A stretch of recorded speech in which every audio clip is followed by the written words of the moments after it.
minta sama Allah. Kalau Anda lakukan ini, kata Allah, aku mudahkan engkau mendapatinya, bukan engkau lelah mencarinya. Itu yang dimaksudkan. Nah, kalaupun sudah dapat, iman itu akan membimbing kita untuk selalu menyikapi rezeki dengan asas manfaat. Jadi yang Allah berikan nanti berkahnya. Dan berkah itu nggak dilihat pada banyak. Di ayat ke-21 kita telah sempurnakan bahasannya dalam bentuk kasih dan sayang Allah Subhanahu wa taala. Allah berfirman, "Ya ayyuhan nasu a'budu rabbakumul ladzi khalaqakum walladzina min qablikum la'allakum tattaqun." Hei semua manusia tanpa kecuali, ayo kembali menjadi baik, kembali menjadi saleh. Kesolehan ini akan menghadirkan kebahagiaan dan kesenangan untuk hidupmu dunia akhirat. Maka jalan menuju itu adalah kembali kepada Allah dengan mengerjakan ibadah. Maka sembah Allah, kembali ibadah kepada Allah. Yang Allah Maha tahu jalan kebahagiaanmu itu dengan menciptamu. Karena Allah yang menciptamu, Allah tahu jalannya. Bahkan orang-orang sebelum engkau, dengan ibadah itu diharapkan engkau menjadi golongan pertama yang meningkat takwanya, dan dengan takwa itu semua harapan kemuliaan bisa engkau raih. Aku siapkan tempat untuk ibadah yang nyaman untukmu, yaitu ketika engkau mendapat misi berkehidupan di ardin. Wa idh qala rabbuka lil malaikati inni ja'ilun fil ardi. Tempatmu di bumi, aku siapkan bumi itu, ardun itu, setiap tempat yang engkau pijak, dimanapun engkau membawa misi itu, nyaman untuk ibadah. Alladzi ja'ala lakumul arda firasha. Tempat yang nyaman untuk ditinggali, nyaman untuk bercengkrama, nyaman untuk berkehidupan. Aku jadikan atapnya tanpa tiang sehingga tidak menyulitkan bagimu kalau ingin beraktivitas di atas bumi itu. Bayangkan kalau langitnya bertiang, bagaimana pesawat bisa lewat? Ya? Maka Allah jadikan langit tanpa tiang, bi ghairi amadin tarawunaha. Dihiasi dengan bintang gemintang, asteroid, benda-benda langit yang menjadikan kita nyaman untuk menatap dan merisetnya serta mendekatkan diri kita kepada Allah Subhanahu wa taala. Lalu aku jadikan keterkaitan antara langit dan bumi memberikan support kehidupan untukmu. Seperti aku turunkan, kata Allah, air dari langit yang turun ke bumi, yang dengan air itu ada beragam tumbuhan dan bebuahan yang bisa engkau manfaatkan sebagai bekal ibadah kepadaku. Konsepnya untuk ibadah, ingat itu ya. Jadi kalau kita makan, sebetulnya tenaga yang dihasilkan dari makanan itu sejatinya untuk dipakai ibadah. Awas, hati-hati cara memahaminya. Jadi kita mencari sekarang pun kebutuhan untuk hidup, itu bagi insan beriman tujuan akhirnya untuk ibadah. Beli pakaian itu bukan hanya untuk model. Ingat ya. Apalagi hanya untuk dipamerkan misalnya.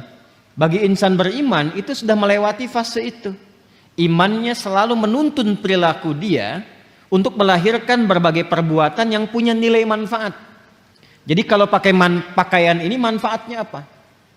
Ya, pakai alas kaki manfaatnya apa? Itu dasar pertama. Insan beriman itu tidak pernah berperilaku dan menggunakan apapun kecuali punya nilai manfaat. Itu dasarnya. Jadi kalau ingin makan, manfaatnya apa? Ingin beli sesuatu, manfaatnya apa? Bukan hanya memenuhi keinginan, tapi untuk melahirkan manfaat yang kiranya dengan itu ada maslahat untuk kehidupan kita. Nah, lewat level itu nanti manfaat itu ditarik lebih jauh ke urusan akhirat. Itu yang disebut dengan ibadah. Jembatannya disebut ibadah.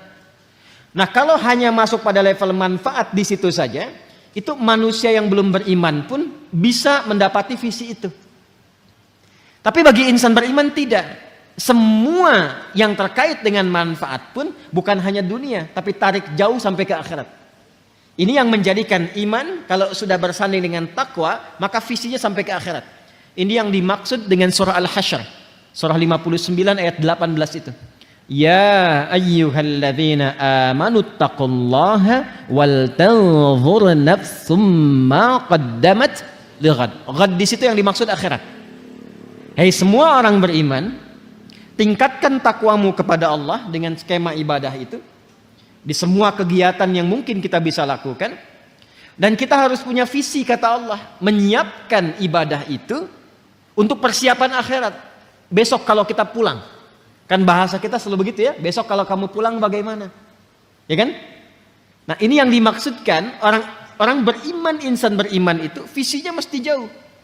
Makanya saya sering katakan kalimat ini, manusia itu kalau sudah beriman itu pasti cerdas. Karena berpikirnya selalu panjang. Dan selalu punya penataan untuk beraktivitas.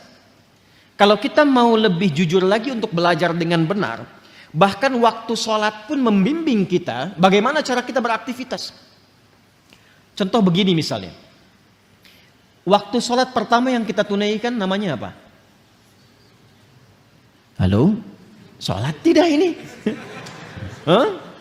Baik, tidak ada perbedaan pendapat di kalangan para ulama tentang waktu sholat ini. Ya? Baik, apa nama waktu sholatnya yang pertama? Subuh. Nama lainnya apa? Fajar. Perhatikan, ini satu-satunya saya sering katakan waktu sholat yang disebut dengan dua nama. Disebut dengan fajar dan disebut dengan subuh. Fajar itu untuk respon keimanannya. Jadi iman kita itu kalau mendengar panggilan yang telah Allah tetapkan, itu nanti ada konfirmasi, konektivitas dengan jiwa. Ini yang dimaksud Al-Anfal ayat kedua itu yang sering saya katakan, sering saya kutip ya. Innamal mu'minuna alladzina idza dzukirallahu wajilat qulubuhum. Ciri insan beriman yang sejati itu kalau disebutkan nama Allah ada getaran dalam jiwanya. Jadi ketika dibacakan, diperdengarkan Allahu akbar, Allahu akbar, suka ada suasana tertentu di jiwa kita kan? Nah, itu yang dimaksud wajilat qulubuhum. Nah, saat kita tidur, ya, saat kita tidur pada umumnya, lalu mendengar suara adzan, dalam keadaan tidur pun kan menghujam ya pada diri kita itu. Dan membawa kita untuk bangun kan, pernah merasakan itu? Nah, pancaran dari tubuh kita yang merespon itu untuk bangun, itu namanya pancarannya fajar namanya. Jelas ya? Asalnya itu. Ya. Betul, kalau mengaitkan dengan konteks cahaya matahari, cahaya fajar yang membelah kegelapan malam, itu konteks fisikalnya. Tapi fajar itu bukan nama cahaya. Fajar itu asalnya pancaran positif terhadap sesuatu. Kalau cahayanya, ya, cahaya sinarnya disebut dengan dia namanya. Jamak dari kata dau. Ya, kalau yang memantulkan disebut dengan nur. Itu yang dimaksud Quran surah 10. Yunus ayat yang kelima. Huwallazi ja'ala syamsa dhiya'a wal qamara nura. Dialah Allah yang telah menjadikan matahari bercahaya, rembulan memantulkan cahaya. Ini cahayanya bukan fajar. Ya, pancaran yang disebut fajar itu pancaran yang membelah kegelapan sehingga menjadi terang sesuatu. Asalnya fajar itu setiap pancaran yang melahirkan kebaikan itu fajar. Jelas? Kalau melahirkan sesuatunya secara fisik, secara material, itu infajar namanya. Ya, berubah dari fajara jadi infajara. Masih ingat Nabi Musa mukjizatnya diantaranya apa? Tongkat kan? Ya, tongkatnya. Tongkat beliau kan ketika dipukulkan ke batu, ada 12 suku waktu itu meminta kepada Nabi Musa, mohonkan kepada Allah supaya keluar mata air. Tapi kami pengen 12. Pengen 12 supaya masing-masing dapat satu. Ya, jadi Masya Allah tuh ya. Ya, alhamdulillah kita dikasih satu kan masih bisa berbagi ya. Ya, umat dulu itu pengen 12, nggak mau katanya, setiap satu mesti mendapatkan satu. Maka Nabi Musa dengan izin Allah diperintahkan oleh Allah, ya, diperintahkan pukulkan tongkat kayumu ke batu itu. Itu ada di Al-Baqarah ayat 60 kisahnya. Ya, Quran surah 2 ayat 60, paling kanan di pertengahan. Wa idzistasqa Musa liqaumihi faqulna dhrib bi'asakal hajar. Ketika Musa memohon kepada Allah supaya ada mata air untuk kaumnya itu yang ada 12 suku, maka dengan keagunganku kata Allah, aku perintahkan pukulkan tongkatmu yang kayu ke batu itu. Karena tongkat Nabi Musa bagian dari mukjizat, walaupun kayu dipukulkan ke batu, batunya yang hancur. Maka fajarat, infajar, bukan fajarat. Tuh, lihat diksi Al-Quran, begitu jelinya. Kalau bukan firman Allah mustahil begini. Ya, kita kalau ngaji bahasa Arab dan memperdalam, saya mempelajari bahasa Arab spesialisasi di situ untuk memahami bahasa Al-Quran. Dan dulu para ulama demikian, Al-Imam Asy-Syafi'i puluhan tahun belajar bahasa itu untuk memahami Al-Quran. Kemudian dipakai ke Quran, ke fikih dan sebagainya. Ya, walaupun awalnya aktif di bahasa, kemudian beralih ke fikih. untuk memahami Quran dan hadis-hadis Nabi Muhammad SAW. Di sini fajarat, infajar, bukan fajarat. Fajarat min husnata asyrata aina, maka memancarlah 12 mata air. Itu infajar. Jadi kalau fajar itu pancarannya, kalau mengalirkan sesuatu yang fisikal disebut dengan infajar. Kenapa salat pertama disebut dengan fajar? Bukan hanya cahaya mentarinya yang membelah kegelapan malam, tapi saat itu ada respon dari tubuh kita yang positif. Merespon seruan dari Allah yang disampaikan atau dikumandangkan oleh muadzin. Jadi di hati kita itu ada 2 pancaran. Pancaran keburukan dari provokasi setan disebut dengan fujur. Ya, pancaran kebaikan dari jiwa takwa disebut dengan fajar namanya. Ya, wa nafsi wa ma sawwaha fa alhamaha fujuraha wa taqwaha. Karena itu salatnya disebut salat fajar. Waktu saat cahaya matahari membelah kegelapan malam, dan di saat itulah hati kita merespon seruan keimanan tadi. Jelas? Itu yang dimaksud Quran surah ke-17 Al-Isra di ayat ke-78, ya. Di paling kiri sebelah pertengahan, ya. Aqimis salata liduluki syamsi ila ghasaqil laili wa qur'anal fajr. Inna qur'anal fajri kana mashhuda. 1. Tapi dia juga disebut dengan sholat subuh. Ya, subuh. Subuh itu tidak disebutkan dalam bahasa Arab kecuali menunjuk pada awal mula aktivitas yang tertata. Jadi kalau kita ingin mengawali sesuatu yang tertata dengan baik, itu disebut subuh namanya. Karena itu alam saat mulai kita akan mengalami di waktu pagi, kan mulai aktivitas kan? Ya, matahari mulai terbit kan, akan ditata aktivitas kan, dengan teratur. Allah yang menatanya, Rabbul Alamin. Maka tataan awal alam pun itu disebut dengan subuh. Permulaannya disebut dengan tanafus. Kata dasarnya disebut dengan tanafas. Buka surah At-Takwir ayat 18. Was-subhi idza tanaffas. Paham? Ya. Dan demi waktu subuh itu saat memulai aktivitas, pada saat itulah aktivitas masih ditata dengan baik. Karena alam pun mulai menata aktivitas.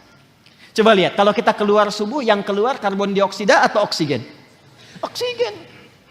Ya, burung mulai berkicau, ayam sebelumnya berkokok, semua memulai kan? Ya kan? Segala sesuatu yang tertata dengan baik, terukur, itu turunan kata dari kata asbah. Waktunya disebut dengan subuh. Makanya kalau orang Arab bertanya begini, kaifa asbahta ya akhi? Bagaimana kabarmu di pagi ini? Maksudnya bukan hanya nanya kabar, apa kabar baik, bukan. Yang dimaksudkan menunjuk pada keadaanmu telah siap beraktivitas saat ini. Salat pertama kenapa disebut dengan salat subuh? Untuk memberikan kesan insan beriman itu kalau bangun dari tidur, dia sudah punya rencana yang siap dieksekusi di hari itu. Makanya malamnya dicontohkan oleh Nabi istighfar untuk mengevaluasi kegiatan sebelumnya. Setelah itu, setelah dievaluasi, dimitigasi apa yang belum sempurna, besok apa. Itu yang dimaksudkan fa'idha faraghta fansab wa ila rabbika farghab. Direncanakan malamnya, kalau besok saya bangun, insya Allah saya eksekusi ini. Jadi sudah ada rencana. Makanya saat bangun itu, kita bawa rencana kita menghadap Allah, minta kepada Allah supaya apa yang kita rencanakan disetujui. Minta taufik, maka datang lewat sholat, terhubung dengan Allah, minta kepada Allah. Direspon seruan Allah lewat fajar, datang kita bawa rencana, minta dalam sujud. Mohon setelah sholat, ya Allah saya ingin mengerjakan ini seperti apa yang telah Engkau perintahkan. Mohon berkahi dan mudahkan seperti apa yang telah Engkau janjikan. Harusnya begitu. Makanya tidak boleh terjadi seharusnya, idealnya, insan beriman tuh bangun gak tahu apa yang dikerjakan. Gak boleh terjadi begitu. Ini Anda kalau saya tanya, besok jam 7 mau apa? Harus sudah jelas. Jam 9 ada di mana? Hah? Jam 11 ngapain? Jumatan. Besok kan Jumat. Ya kan? Oh, masih bingung. Harus paham. Ya. Di apa yang kita kerjakan itu, insan beriman itu harus jelas. Nanti ada lagi. Masuk zuhur beda lagi konsepnya. Ya. Zuhur itu apa artinya? Zuhara itu terang, baik, nampak semuanya. Kenapa nggak disebut nahar? Padahal siang itu bahasa Arabnya nahar. Itu ada rahasianya. Sampai dengan siang Anda beraktivitas, apakah sudah jelas punya nilai di hadapan Allah? Sudah jelas jadi ibadah enggak? Atau jangan-jangan berangkatnya gelap, sampai siang tuh cuma cari dunia aja. Anda dikasih waktu sampai siang, sampai jam 12 tuh, sampai terang. Terang dunianya, akhiratnya udah terang belum? Jadi ibadah enggak? Anda yang kuliah berangkat pagi tuh, ba'da subuh, sampai ke kampus, jadi ibadah enggak tuh kuliah? Jadi di Islam itu semua punya makna. Tidak ada satu ibadah pun, bahkan namanya yang tidak punya makna, itu tidak ada. Semua punya arti. Nah sekarang kalau kita kembali ke sini, kata Allah, saya desain semuanya sempurna. Ajarannya jelas, maknanya jelas, tafsirnya jelas, contohnya dulu jelas, hasil dari pekerjaan itu pun jelas. Semua orang yang mengikuti petunjuk di era Nabi masuk Islam, dikerjakan semua petunjuk Nabi dengan benar, semua sukses. Tunjukkan pada saya siapa sahabat Nabi yang benar-benar sahabat yang gagal dalam hidupnya. Gak ada. Karena sahabat itu definisinya yang hidup di era Nabi, di masa Nabi, melihat Nabi, beriman pada Nabi sampai wafat. Hidup di masa Nabi, melihat Nabi, beriman pada Nabi sampai wafat. Cari siapapun orang yang memenuhi kriteria ini, kecuali mereka akan sukses di semua bidangnya. Siapapun itu. Nah sekarang semua contoh itu telah dikumpulkan. Qurannya ada, ini Anda pegang mushafnya. Hadisnya lengkap. Berapa banyak ulama sekarang mengumpulkan kitab hadis, Al-Bukhari, Muslim, kitab Sunan Abu Daud, At-Tirmidzi, Musnad Imam Ahmad, Mu'jam At-Tabrani, ada semuanya. Ya. Kemudian miniatur sejarahnya ada di sirah.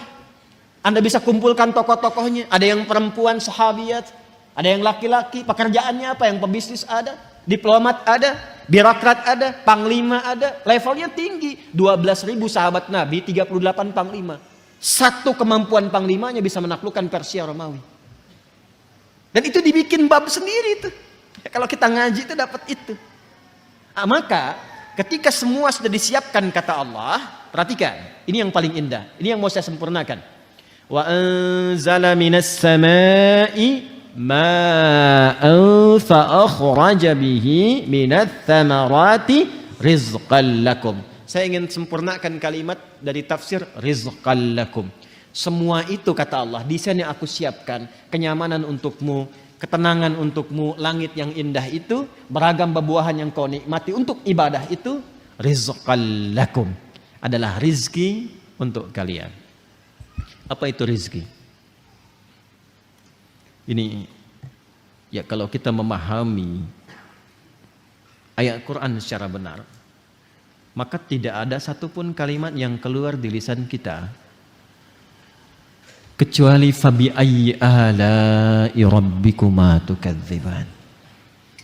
Semua yang Allah kasih itu untuk kebahagiaan kita, untuk kenikmatan kita, kebahagiaan kita, ketenangan kita. Bahkan semua untuk kita, ibadah pun balik ke kita. Kenyamanan, ketenangan, bahkan ketika diciptakan pun kata Allah itu rezeki buat kamu. Jadi sebenarnya nggak ada beban dari Allah itu untuk kita, nggak ada beban.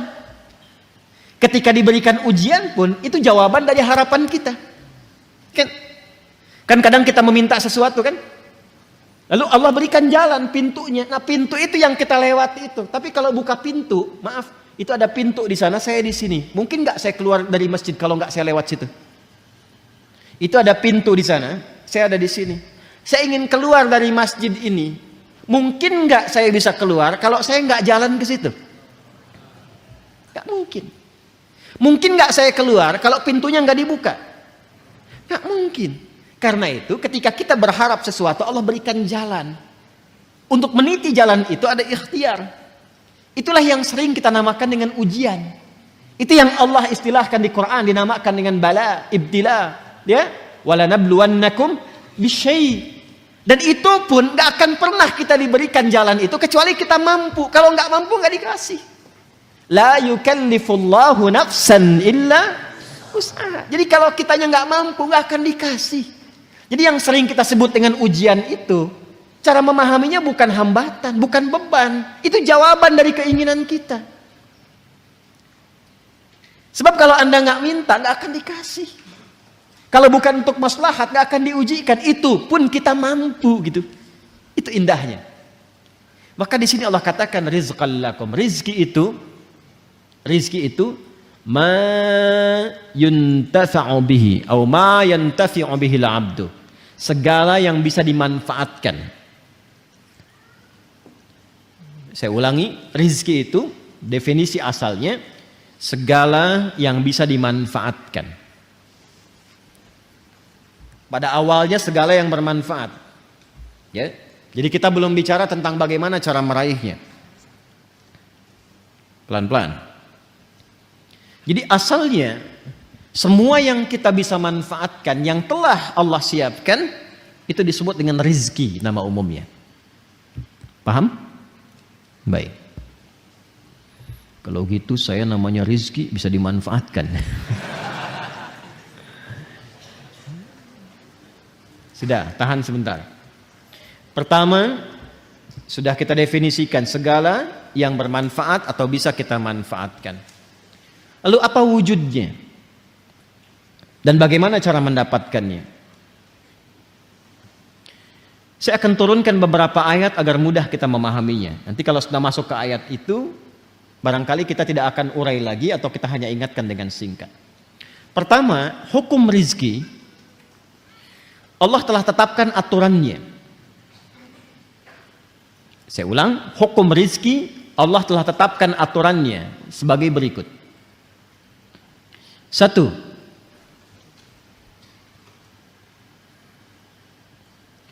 Ada rizki yang dikhususkan bagi setiap hamba dan tidak akan tertukar. Ada rizki yang dikhususkan pada setiap hamba dan tidak akan tertukar. Kuotanya pas. Ya. Dan ini ditetapkan sejak ruh ditiupkan. Tepatnya sejak usia 4 bulan dalam kandungan. Jadi begitu usia 4 bulan dalam kandungan, Allah perintahkan malaikat untuk menuliskan ketetapan rizki yang telah Allah tetapkan untuk hamba itu. Qala an Abi Abdurrahman Abdullah bin Mas'ud radhiyallahu ta'ala anhu. Qala Rasulullah sallallahu alaihi wasallam, inna ahadakum yujma'u fi batni ummihi 40 yawman nutfah, rahmukallah. Thumma yakunu mithla dhalika 'alaqah, thumma yakunu mithla dhalika mudghah, thumma yursalu ilaihi al-malak fayanfukhu fihi ar-ruh wa yu'maru bi katsbi 40. Yang pertama bi katsbi rizqihi. Quran surah ke-51 ayat 18. Wa fis samai rizqukum wa ma tu'adun. Ayat 22, maaf, 18-nya untuk istighfar, 22-nya untuk rizki. Quran surah 51 ayat ke-22. Wa fis samai rizqukum wa ma tu'adun. Ada ayatnya? Paling kanan agak ke bawah. Wa fis samai rizqukum wa ma tu'adun. Perhatikan cara membacanya. Wa fis samai rizqukum wa ma tu'adun. Ajal. Fa idza jaa ajaluhum la yastakhiruna sa'atan.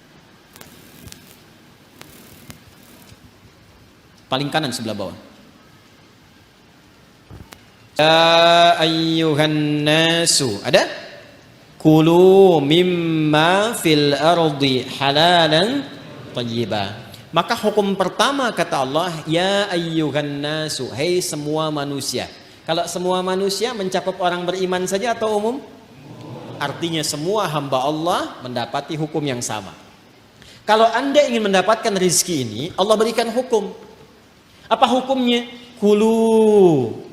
Apa artinya kulu? Makanlah gitu ya. Nah ini yang dimaksud, agak fokus dikit. Ini di ilmu balaghah menggunakan hukum begini. Dzikrul ba'di yuradu bihil kullu. Paham? Tidak, baik. Bahasa Indonesianya begini, bahasa Indonesianya. Sinekdok pas prototo. Paham? Tidak. Disebutkan sebagian mewakili keseluruhan. Paham? Nah, itu maksudnya. Ya. Kira-kira kalau kita ingin mengerjakan sesuatu, beraktivitas, bekerja, seringkali kita katakan kan untuk mencari sesuap nasi ya. Bapak mau kemana? Mencari sesuap nasi. Ibu ayah kemana? Mencari sesuap nasi. Padahal mungkin yang dicari satu rice cooker kan? Ya kan? Pakaian, kebutuhan dan sebagainya ya. Baik, itu kan rizki ya. Rizki kan? Baik, maka rizki itu pertama bersanding dengan ikhtiar. Wujud ikhtiar itu adanya aktivitas pekerjaan. Karena itu, perhatikan. Kata yang mengiringi rizki bentuknya kata kerja. Kulu, ya kerja. Kalau ingin mendapatkan bagian rizki yang telah Allah tetapkan, mesti ada ikhtiar. Kita bergerak-gerak aja, beraktivitas. Yang diniatkan untuk mendapatkan rizki, rizki turun. Persoalannya apakah diturunkan waktu itu ataukah diakumulasikan kemudian, nanti ada kehendak Allah menyertainya. Halo, jelas? Jadi sebetulnya rizki itu sederhana. Kalau kita mau bergerak, aktivitas, datang rizki. Ya, Anda lapar, haus. Kalau diam aja nggak akan selesai hausnya. Tapi kalau Anda ke belakang tanya, Pak, maaf saya tuh haus sekali. Keluarlah air minum dari DKM. Ya kan? Tapi saya juga lapar, Pak. Emang Bapak nggak bawa makanan ke sini? Enggak, keluarlah kemudian makanan. Jadi kalau kita mau bergerak, ada itu rizki. Anda keluar tuh.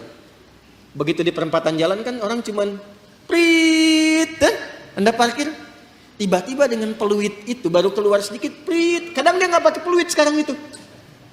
Mundur, balas kiri, gitu kan? Kita tanya kenapa emang yang kanan kan sudah dibalas sama yang kiri. Balas kiri, balas jalan. Dengan kalimat gitu aja Anda mengeluarkan uang kan? Kasih oleh Anda 2.000, makasih Pak. Kasih 5.000, makasih Om. Ya? Udah pindah tuh. Kasih 10.000, makasih bos, gitu kan? Ya kan? Kebayang ya? Jadi kalau kita mau bergerak, sebetulnya rizki itu turun. Hanya nanti ada yang diakumulasikan, ada yang diberikan seketika. Ada yang sifatnya akumulatif. Sebetulnya hasil ikhtiar Anda hari ini, cuman mungkin diberikannya besok. Pernah nggak Anda cari pekerjaan? Bahasa manusia ditolak di sini, tolak di situ, tolak di sini. Pernah ya begitu ya? Tapi tiba-tiba setelah seminggu, 2 minggu, 1 bulan, Anda mendapatkan pekerjaan yang tawaran gajinya di luar ekspektasi Anda. Pak, mau nggak nih? Ada peluang 9 juta. Ternyata itu hasil ikhtiar Anda dari hari pertama, kedua, ketiga dapatnya itu. Paham sekarang ya? Itu hukum pertama. Jadi nggak bisa mendapatkan rizki dengan diam. Selalu ada ikhtiar. Tapi jangan sampai ikhtiar itu, awas, ditempuh dengan bentuk yang negatif. Atau didapatkan dengan cara ikhtiar misalnya, maaf ya, bukan dalam gerak yang positif. Negatif itu kan bisa maksiat, ya, atau pengertian yang kedua, tidak bergerak sehingga sakit. Dengan sakit itu rezeki datang. Paham nggak? Anda nggak minum sampai sakit, tuh kan? Nah, begitu sakit, tiba-tiba datang orang nengok, bawa buah, gitu kan? Bawa makanan. Jangan diikhtiarkan dengan sakit untuk mendapatkan itu. Paham? Atau yang kedua, dengan cara maksiat. Seseorang menempuh maksiat, menempuh cara yang tidak dibenarkan, yang menimbulkan persoalan. Sesuatu yang menimbulkan persoalan, kemudian persoalan itu bisa diurai sehingga lurus kembali. Keadaan yang lurus, benar, gak ada soalnya, itu disebut dengan halal namanya. Dari kata ahalla yuhillu. Kata ahalla dari kata halla. Orang Arab kalau mengatakan hillul mushkilah, artinya, atau hillul ahbal, benang yang kusut bisa diurai lagi. Sehingga dia menjadi lurus. Sesuatu yang lurus yang tidak ada persoalannya disebut dengan halal namanya. Jelas? Nah, maka ketika Anda menempuh mencari rezeki ini, carilah yang lurus-lurus saja. Cari yang lurus, jangan cari sesuatu yang membuat kehidupan Anda jadi kusut. Karena itu segala bentuk pintu yang mengantarkan pada kekusutan hidup, yang memungkinkan Anda menjadikan hidup bermasalah, dilarang oleh Allah. Jangan lakukan ini, jangan kerjakan ini. Lawan dari sesuatu yang lurus, yang larangannya ditampilkan sehingga mencegah kita dari kesulitan, disebut haram namanya. Karena itu dihadirkan lawan halal itu dengan haram. Halal pada asalnya menunjuk pada keadaan lurusnya, sedangkan haram hukum pencegahannya. Saking sayangnya Allah kepada kita, saya inginkan hidupmu itu lurus. Jangan ada masalah. Jangan sampai kamu bapaknya yang korupsi, anaknya yang dibully. Jangan sampai bapaknya yang bermasalah, anaknya yang di sekolah yang diserang oleh teman-temannya. Anak SD diteriaki, bapak kamu koruptor ya, bapak kamu koruptor ya. Apa Anda tega melihat anak Anda bermasalah di sekolahnya? Hanya karena perbuatan bapaknya. Tuh. Maka kata Allah yang lurus-lurus saja. Gak usah menipu, gak usah korupsi, gak usah nyogok, lurus aja. Kan tadi tahu rizkinya sudah ditentukan, gak akan tertukar. Besok meninggal juga kok. Mau meninggal besok? Hah? Paham gak? Paham sampai sini ya? Nah, kalau sudah paham, kalau sudah dapat yang itu, cari yang baik-baik untuk tubuh kita. Tadi jangan sampai mendapatkan sesuatu, betul cara dapatnya halal. Cuman mengonsumsi yang lain yang kira-kira nggak sehat untuk tubuh. Dapat harta dengan halal, beli duren. Durennya bagus, tapi kalau makan duren 100 biji, kan masalah. Maka idealnya dapatkan dengan cara yang benar, konsumsi dengan cara yang menyehatkan. Cara yang menyehatkan itu bahasa Arabnya thayyib. Dari kata tabba, ya kan? Orang yang berkontribusi membantu supaya sehat disebut tabib. Bahasa kitanya dokter. Maka Allah tegaskan supaya kita nggak banyak nanya lagi. Kulu mimma fil ardi halalan. Itu maksudnya. Halalan thayyibah. Ya. Jadi mencari rezekinya di mana? Halo? Di langit telah ditetapkan rezeki. Diturunkan ke mana? Ke bumi. Maka cara kita berikhtiar, ikhtiarnya di mana? Di bumi. Tapi apakah mungkin mencari rezeki di bumi, semuanya bumi kita kelilingin? Tidak kan? Karena itulah ayat yang mengatakan mimma, singkatan dari min dan ma, di setiap tempat yang mampu engkau pijak. Jadi kalau misalnya Anda merasa nggak ada peluang di sekitaran ini, pindah. Kan Bekasi luas. Itu baru Bekasi. Nggak ada di PTM pindah PJS, nggak ada PJS pindah Greenview, nggak ada di sini pindah Pekayon. Pekayon aja masih luas. Nggak ada di selatan pindah utara. Nggak ada utara pindah timur. Iya kan? Nggak ada di timur pindah dari kota ke kabupaten Bekasi. Nggak ada di situ, geser pindah Depok. Nggak ada Depok, pindah. Banyak sekali tempat bisa dipijak. Jangan jadikan alasan ketika nggak menemukan di satu tempat Anda berbuat maksiat. Bukan Anda di sana maksudnya ya, ini contoh aja umum. Jangan jadi alasan kalau Anda tidak mendapatkan di satu tempat, jangan jadikan pijakan itu untuk berbuat maksiat. Aduh, udah sekarang susah Ustaz jadi yang halal, itu aja yang haram susah. Kenapa sih harus selalu banyak alasan? Allah sudah menjamin, kenapa manusianya bikin susah? Paham sampai sini?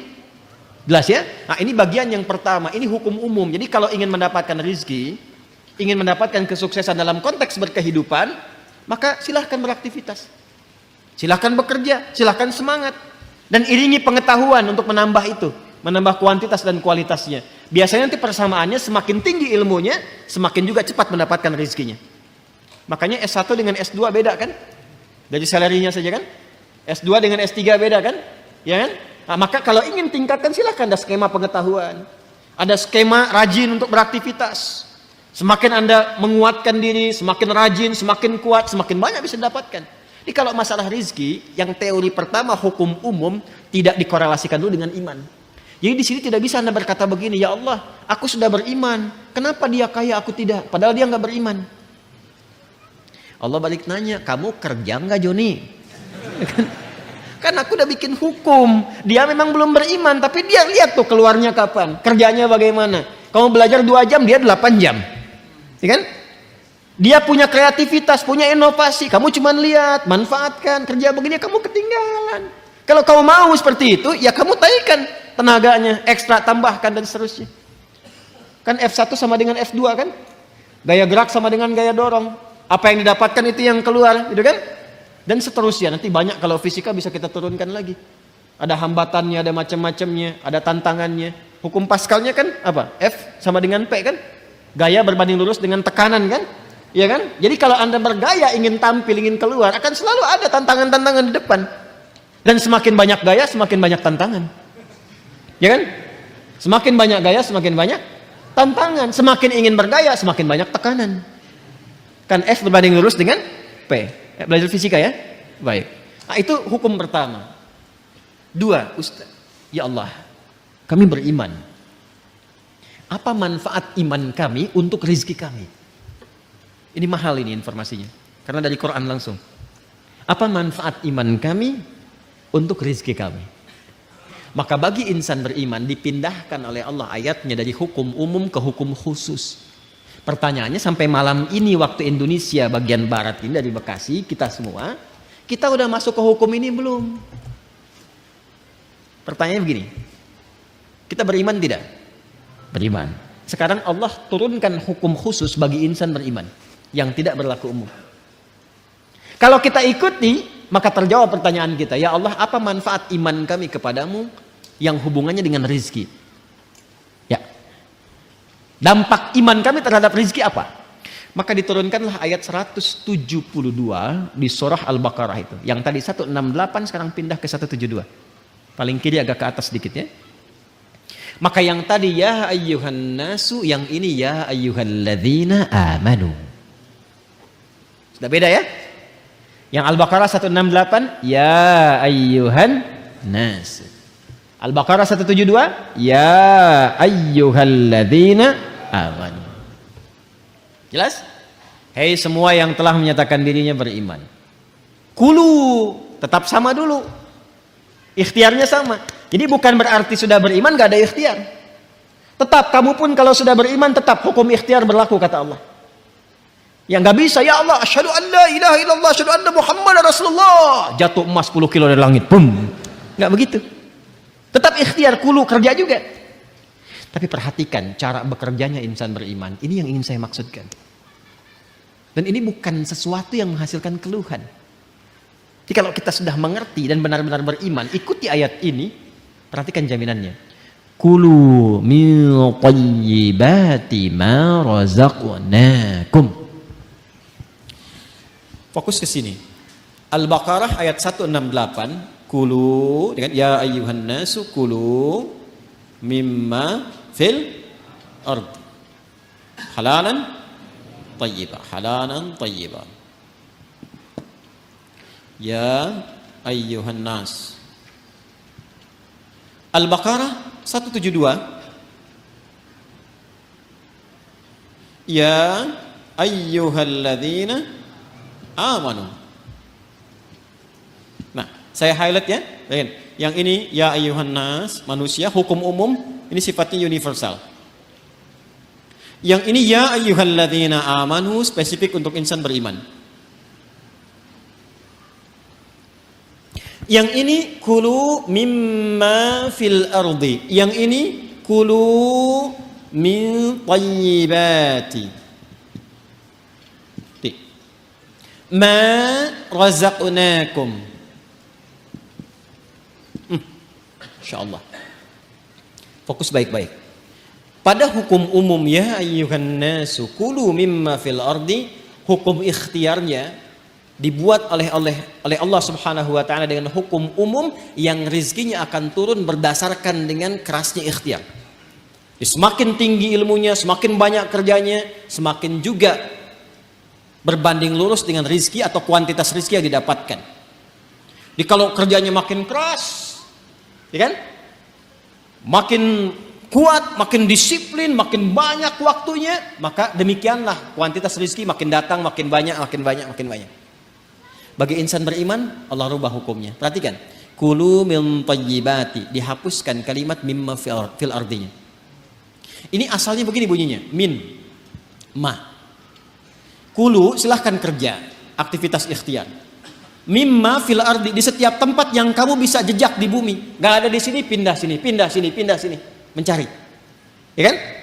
Bagi insan beriman yang benar imannya, oleh Allah dihilangkan kalimat ininya, maksudnya tidak digunakan kalimat ini. Kulu langsung pindah ke sini. Kata thayyib dijamakkan berbentuk thayyibat. Dibuang halalnya, dimunculkan kata thayyibnya dalam bentuk jamak. Kulu min thayyibati ma razaqnakum. Dan yang paling dahsyat, diganti kata mimma fil ardi dengan kalimat ma razaqnakum. Perhatikan cara menerjemahkannya. Kalau kita baca Quran, bacanya begini, ya ayyuhalladzina amanu kulu min thayyibati ma razaqnakum. Tapi kalau kita terjemahkan, cara membacanya begini. Hai semua insan beriman, ma razaqnakum, telah banyak aku siapkan Dengan keagunganku aku telah siapkan rizki untukmu. Jelas? Paham gak sampai sini? Nah, bagaimana cara mendapatinya? Maka mencarilah, berikhtiarlah untuk mendapatkan aku yang telah siapkan itu, yang telah aku siapkan itu dengan imanmu. Bagaimana ya Allah cara mencari rezeki dengan iman? Pertama, Allah buang pada bagian kedua kata halal yang gak disebutkan. Yang ini halalan thayyibah, yang ini dibuang kata halalnya. Tidak ditemukan kata halal. Ya ayyuhalladzina amanu kulu min thayyibati, halalnya kemana?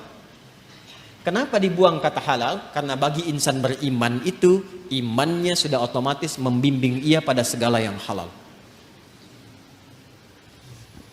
Pengertiannya apa? Pengertiannya, setiap insan beriman itu mustahil mencari yang haram. Jadi kalau kita insan beriman selalu terpikir mencari yang halal, itu rezekinya Allah akan dekatkan kepada kita, sehingga tidak lelah mencarinya. Itu maksudnya. Jadi sekarang kalau mau kerja, kalau mau cari apapun, yang dibayangkan pertama kali jangan sulitnya dulu. Jangan capeknya. Jangan jauhnya, yang dibayangkan halalnya.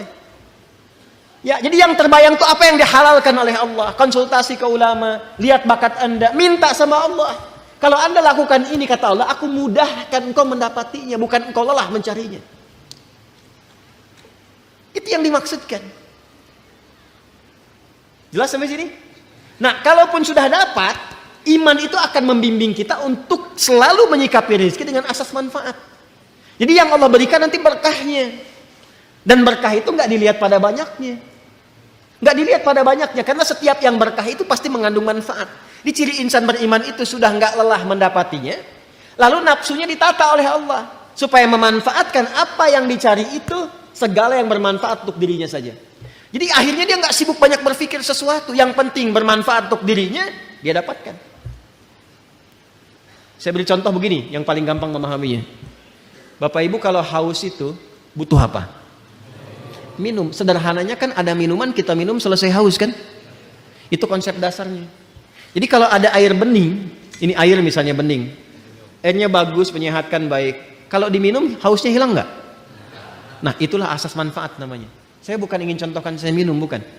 Saya tidak terbiasa ceramah sambil minum. Ya, karena memang nggak mungkin ceramah sambil minum itu ya. Ya, simpan dulu. Itu. Yang saya ingin katakan, prinsip minum itu menghilangkan haus. Tapi persoalannya ketika nafsu menunggangi itu, ini masalah. Minum Pak, nggak mau yang ini ya. Pengen buah naga. Naganya coba yang di Depok ya carinya. Kebayang nggak? Sekalian beli nasi goreng ya, ke Kebon Sirih, mampir di situ. Jam segini suruh nari nasi goreng yang di Kebon Sirih. Padahal di depan udah banyak keliling-keliling, tek. Nyari sana macet, dapat buah naga, begitu mau Kebon Sirih tutup. Akhirnya nggak makan gitu. Itulah nafsu. Itulah nafsu. Kalau sudah ditunggangi oleh nafsu berdasarkan provokasi setan. Paham nggak sampai sini? Maka insan beriman itu kalau dia mencari rizki dengan imannya, maka Allah akan bimbing ia mendapatkan rizki itu dan dijamaahkan bentuk thayyibnya dalam bentuk berkah. Min thayyibati, aku tambahkan kualitasnya sekalipun dalam pandangan manusia kuantitasnya terlihat sedikit. Contoh begini, 1 juta dengan 10 juta banyak mana? Tapi kalau 1 jutanya berkah, maka akan berbeda kisahnya. Akan berbeda kisahnya. 1 juta kalau berkah dengan 10 juta tidak berkah. Demi Allah saya katakan 10 juta tidak berkah, besok dipakai besok habis. 1 juta berkah, besok dipakai sampai akhir bulan gak habis-habis. Gak habis-habis. Saya pernah kisahkan ini kan, saya punya teman dulu di Tripoli itu.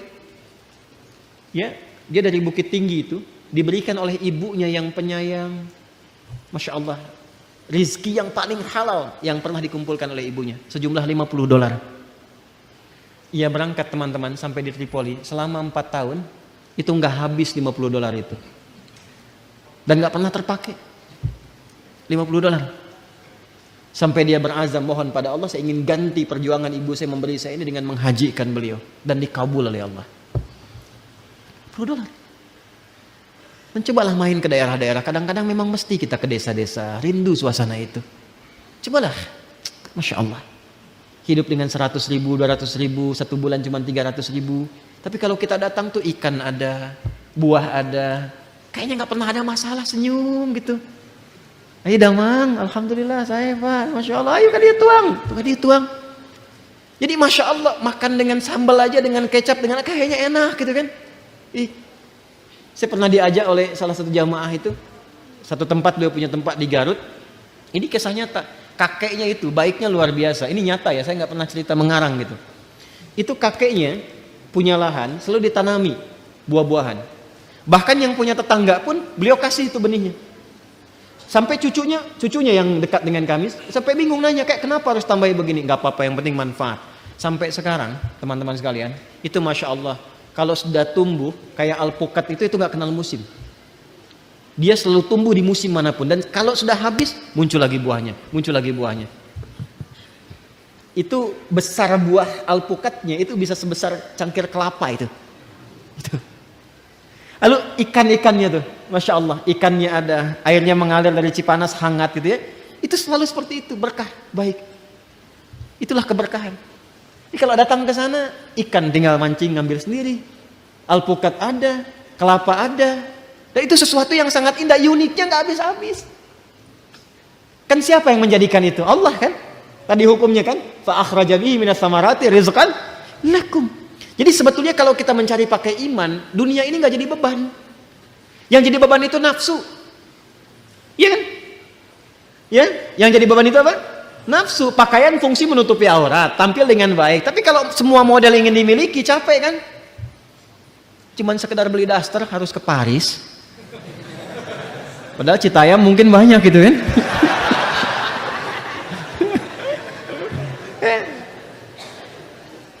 Beli tas, ya, beli sepatu, Cibaduyut banyak gitu.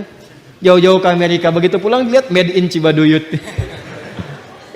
Ya, saya tidak mengatakan harus tidak boleh kesini kesana, bukan. Yang ingin saya katakan adalah kadang-kadang kita harus menempatkan diri apa yang kita butuhkan itu ini konsumsi. Kalau cuma memenuhi nafsu jadi beban nantinya. Jelas gak? Nah, jadi kalau kita mencari dengan iman, yang pertama dilakukan adalah kita mendekat kepada Allah, lalu Allah akan mendekatkan rizkinya kepada kita sehingga membuat rizki itu mudah didapatkan, bukan kita lelah mencarinya. Jelas?